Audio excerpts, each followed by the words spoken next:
తెలంగాణ విషయంలో బీజేపీకి అంత ప్రేమ లేదని మీ ఉద్దేశమా? లేదా ఇక్కడ నాయకులకు పట్టింపు లేదని మీ భావననా? 2 ఉన్నాయి. మీరు 2 సత్యాలు చెప్పారు. నేను గుజరాతీ నేను గుజరాతీ మీద ఉన్న ప్రేమ నేను ప్రశ్నలేసిన నేను. మీరు 2 నిజాలు చెప్పారు. ప్రశ్నలేంటి? నిజాలు నిర్భయంగా కొండ బద్దలు కొట్టేసి మీరు నన్ను అడుగుతారు. కొండ ఖచ్చితంగా ఇంకోసారి బద్దలు కొట్టండి. మీరు చెప్పింది సత్యమే. అందులో ఒకళ్ళిద్దరికి ప్రేమ ఉండి ఉంటుంది.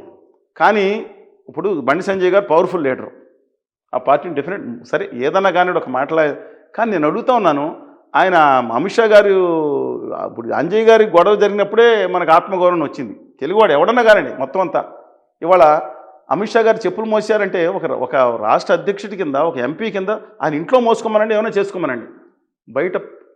బయట చాలా గౌరవం ఉండాలి. తండ్రి లాంటి వాడైతే మరి తెలంగాణకు ఎందుకు ద్రోహం చేశారు?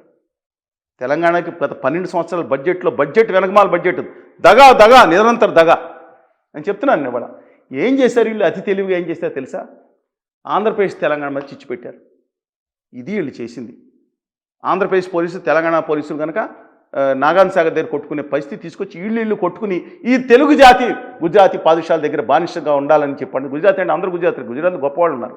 శాల్యూట్ కొడతాం. మా నాన్నగారి పేరు గుజరాత్ పేరు పెట్టుకున్నాం, గాంధీ గారి పేరు.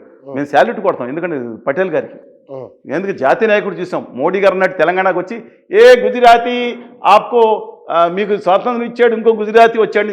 పటేల్ గారిని గుజరాతీకి తెలంగాణకి ఇచ్చాడు, లేదా నీకు మోచేతి నీళ్ళు తాగాలని ఎప్పుడు మాట్లాడుకున్నాం. వాళ్ళు జాతీయ నాయకులుగా గౌరవిస్తాం. మీలాగా గుజరాతీలు చేసే పరిస్థితి మాకు లేదు. మోడీ గారు నిజామాబాద్ వచ్చి మాట్లాడినారు. సరే, coming back to this point. ఇంత అన్యాయం జరుగుతుంటే ఒక నేషనల్ ట్రిబ్యునల్లో కేంద్ర సుప్రీంకోర్టులో కేంద్ర ప్రభుత్వం సిగ్గు లేకుండా ఆంధ్రప్రదేశ్కి తెలంగాణకి వ్యతిరేకంగా, ఆంధ్రప్రదేశ్ తెలంగాణకు వ్యతిరేకంగా కృష్ణా జలాల విషయంలో ట్రిబ్యునల్ అఫిడవిట్ వేస్తే నోరు పడిపోయింది ఇక్కడ నాయకులకి. అంత అద్భుతం. విద్యాసాగర్ గారు లేకపోవటం చాలా బాధాకరం. మీరు కూడా ఆ రోజుకి వెళ్దాం, మనం చనిపోయినప్పుడు అక్కడ ఉన్నాం కదా. అలాంటి వాళ్ళు ఉన్నారండి, కొంతమంది ఉన్నారు. బొమ్మాయి గారు అందరూ ఎన్నిసార్లు డిస్కషన్ కూర్చున్నాను. ఇవాళ మొత్తం డైవర్షన్ ఆ పార్టీ ఈ పార్టీ కాదు.